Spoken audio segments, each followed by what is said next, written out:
Hello and welcome to the Dinosaw for week 8, another 7 curious, interesting things I saw last week. So let's crack on. First one, really interesting story. Now I've been following this for about 30 years. I've been fascinated by it, I've spoken at conferences about it. It's a really interesting point of the story right now. So this is actually Second Sight Medical Products. There are a few others out there who are doing this, but what it is an implant that will give people who are clinically blind some sense of sight. So what you're seeing in front of you on the video is a gentleman who's lost his sight and is having the letter N projected into his optical cortex, and therefore he's tracing it out onto the screen. We can't see it, but he can, and that's why he's actually tracing it out. You've got other people who can drive cars again, fire a bow and arrow at a target, that sort of thing. So these people have had either eye implants or implants in their eyes, or they've actually had them deeply implanted into the optical cortex. Now these implants, what happens when they are no longer supported? It's one thing having a product, a garage opener or something like that, or a set-top box for your TV, but what happens when it's an implant? So 350 people from Second Sight Medical Products haven't had an update to their sight implant since 2019, and now they're not going to be supported again. So what happens with that implant? Whose duty of care is it when you lose a sense? Now that could be sight, could be hearing, could be mobility. So we're going to see more of this in the future about what is the duty of care that technology has over to human senses when we start implanting tech. Interesting. NFT, this is probably in the most expected news of the week award. So NFTs apparently aren't that secure. So this is two stories in one. So this is Cent. Cent is a platform that allows you to sell your tweets as NFTs. So you can see Jack Dorsey in front of you here, who's the founder of Twitter. This is his first ever tweet. That's currently going for $3 million if you'd like to buy that. So they ceased trading, or ceased actually allowing transactions on their service because they could not guarantee or verify the tweets that were going through.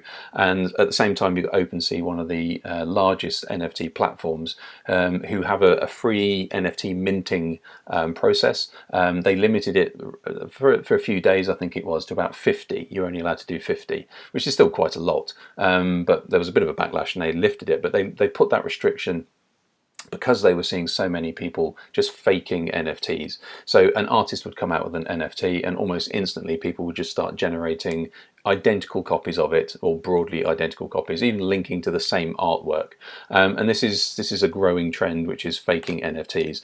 OpenSea, in fact, said that 80% of the free NFTs minted on their platform were either fakes, copies, or spam. So you need to have your wits about you if you are in the NFT game right now. There you go. This is probably the first official fake politician, or at least candidate, for a politician role. So this is for the presidency of South Korea. So this is Yoon Suk Yeol, I think, or Yoon Suk Yeol. I think I've said that right. Apologies if I haven't. However, he has created AI Yoon. AI Yoon is created as a deep fake version of himself, so he can then go and essentially speak to whichever group he needs to speak to, saying whatever is best said to them to get their votes. Now, had to speak something like 30,000 sentences, and I think there's about 20 hours of audio gone into this as well. And therefore, there's a team behind this who can basically say, right, what do we need to say today? Create one of these videos and go and put it on whichever social channel they need that message to get through on. So there you go. Now I've also had a look at Yoon as well, and it's made him look a little bit younger, shall we say. So there are some added benefits to having an AIU campaigning. Now, if this is a growing trend, so this is official, so it's obviously it's not fake as such. It is a deep fake, but it is actually by the consent of the candidate. So therefore, are we going to see this in elections? In our territory, should we call them? So what's going to happen there? That's quite interesting. And how do we know whether it's fake or not? And what is the legislation around that? Speaking of which, QAnon. So if you don't know who QAnon is, they are the sort of conspiracy group which fueled quite a lot of the American, let's say, unrest of the last couple of years. Conspiracy theories abound, but the people who are behind QAnon, who is Q essentially, is one of the cries. Well, that's very mysterious. It's very anonymous. Now, there are two teams from France, Swiss, I think it was. So two teams using two very separate techniques, but what they've done is they've used sort of linguistic techniques to try and deduce who Q might be. So from all of the anonymous posts, what they did is they basically looked at the sort of cadence of the words and how the actual linguistics played out. And two different techniques came up with exactly the same names. So they came up with Paul Ferber, who is apparently a South African developer, and Ron Watkins, who is an Arizonian politician. So that's not me making that up, that's just in the report. So it points at them, and obviously they said, like, we can't confirm it, but we strongly suspect these two names keep coming up. So who knows? So what they're trying really to do is to sort of take some of the sting out of QAnon by just saying, look, it's just two people behind it. There's no mysterious, weird aliens behind this. It's just two people. So there you go. So this is using machine learning to essentially reveal anonymous people. So that's kind of interesting. So what we've seen before with things like reviews, online reviews, you can have online reviewers who remain anonymous. So there could be some technology that can track them down and find other posts that they might have done that match their signature, shall we say. If you're not into advertising or in that world, then you probably won't have seen the Super Bowl if you're outside of America. However, the Super Bowl is a big draw for advertisers, or at least if you're in the advertising industry, you see what the state of the art of advertising is. If you're in the UK, for instance, it's just like the Christmas ads. You know, what's the big Christmas ad? So last year we saw a very lo-fi, it was just a single image that won the ads, should we call them, and this year very similar. So this is actually Coinbase, who have just boinged a QR code around the screen as though it was an old screensaver, and that's all they did. So a little bit of music on top of this, didn't say anything, just left it boinging around the screen for 60 seconds. So obviously people were super curious, got out their phones and took a snap of it, and that went to a website which allowed them to sign up to Coinbase and get $15 worth of Bitcoin. You can still do that now if you really want to stop this and or just point your camera at this. You'll get $5 of Bitcoin if you sign up. However, I just thought it was really interesting, super lo-fi, and let curiosity do the rest. Now this did actually spark a debate which has been growing for a while, which is, do you know where your QR code is going? So the sort of, oh, it's a QR code. Now, are you really putting the rigor on the URL that it's going to that you would do if you saw it in a browser? Do you know really where it's going? So if you saw this again, for instance, I could have faked this. You could go to it. I could put a fake Coinbase account there that could just take $15 away from you. So yeah, interestingly, not only I thought it was absolutely genius play by Coinbase, well done, but also it does also bring up the how secure are your QR codes.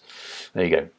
Talking about that as well, so there is a growing problem on Roblox. Now, if you don't know what Roblox is, it's a platform for children to create experiences, really. So you can create games. Lots of other people have already created games. So when you go there, there's a huge amount of things to do. You do that by, you can either buy things, you can buy skins, using real money. You generate Robux, or you buy Robux, which allow you to create things and launch things and promote things. It's a little bit like the real world. Think of an app store for children where they create the stuff. So some of the things within that world are quite valuable, but what also they're finding is they've got quite a big problem at the moment with kids being basically conned out of their digital assets. I just thought this is really interesting. I used to work in the kids industries, and protecting children, especially online, was a really big thing. So we're now seeing children being subjected to quite sophisticated hacks, so phishing hacks, things like basically SIM swapping or whatever it is. Now Roblox is worth about $68 billion. It's a big old company. So you've got sort of children being conned out of dollars here.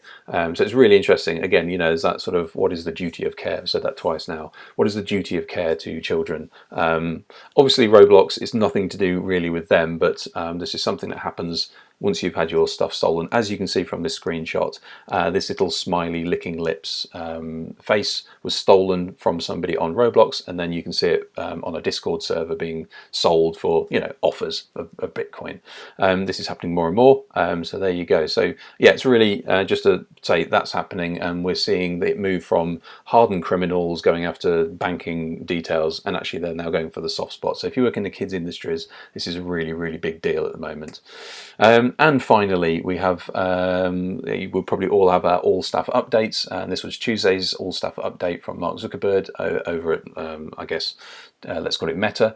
Now, Mr. Zuckerberg said that, well, we didn't actually say these words, but Google has Googlers, Amazon has Amazonians, the Facebookers, as they used to be called, now need to be renamed because obviously Meta is the new name. So they're going to be called Metamates. So that's really interesting. Apparently there's some sort of nautical or high seas kind of story behind it.